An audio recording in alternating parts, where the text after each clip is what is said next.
اچھا صابر، جسٹس اعجاز الاحسن کے ریمارکس جو ہیں وہ بڑے امپورٹنٹ ہیں، جس میں انہوں نے جو رویہ ہے شریف خاندان کا اس کا ذکر کیا اور نواز شریف صاحب کے حوالے سے بھی بات بتائی ہے کہ وہ ایسا لگ رہا تھا کہ وہ آ کر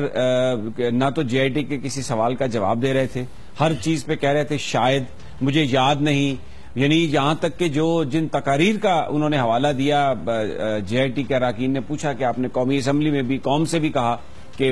سارے جو شواہد ہیں وہ پیش کر دیے جائیں گے، تو انہوں نے کہا کہ شاید میں نے وہ سب کچھ اسپیکر قومی اسمبلی کو دے دیا تھا، مجھے یاد نہیں ہے، اپنے خالو تک کو نہیں پہچانا، پھر یہ بھی نہیں پتا کہ جو فلیٹ ہے وہ حسین کا ہے یا حسن کا ہے۔ تو یہ جو اوورآل رویہ شریف خاندان کا ہے، یہ تو قانونی طور پر انہیں بالکل ایک گڑھے کی طرف نہیں لے کے جا رہا۔ آپ یہ دیکھیں کہ جے آئی ٹی پہ یہ شور بہت مچاتے رہے، اور اب ان کے پاس کہنے کے لیے اس لیے کچھ نہیں ہے کہ حسن نواز کو کئی دفعہ پیش ہونا پڑا، حسین نواز کو بھی کئی دفعہ پیش ہونا پڑا، ان کو بلایا گیا، بار بار بلایا گیا، طارق شفیع، اسحاق ڈار، میاں نواز شریف صاحب، شہباز شریف صاحب، جاوید قیانی، کیپٹن صفدر، مریم نواز، ان سب کو بلایا گیا، بلا کے ان کے پاس جے آئی ٹی نے ان کو نہیں کہا کہ آپ جائیں، یہ خود دوڑے ہیں۔ جے آئی ٹی مسلسل ان سے ایک ہی بات پوچھتی رہی،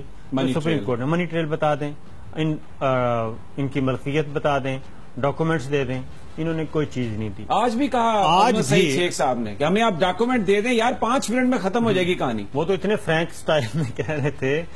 خواجہ حارث کو کہ یار ابھی دے دو، ہم آپ سے پوچھ رہے ہیں، چلیں اس نے وہ جے آئی ٹی نے مس کر دیا، وہاں نہیں دے سکے آپ ہمیں دے دیں۔ جسٹس اعجاز الاحسن صاحب نے کہا، خاص طور پہ جو وہ تھا یو اے ای کے بارے میں جو چیزیں آئیں، تو انہوں نے کہا آپ اب بتا دیں۔ اور ایک بات کل بھی ہم بات کر رہے تھے، یہ بات ذرا آپ بھی بھٹی صاحب بھی چونکہ یہ سارے سمجھتے ہیں، ان کا اعتراض تھا کہ 13 سوال تھے، سپریم کورٹ نے کہے، انہوں نے 15 پوچھے۔ حدیبیہ کا کیوں پوچھا، اثاثوں کا کیوں پوچھا؟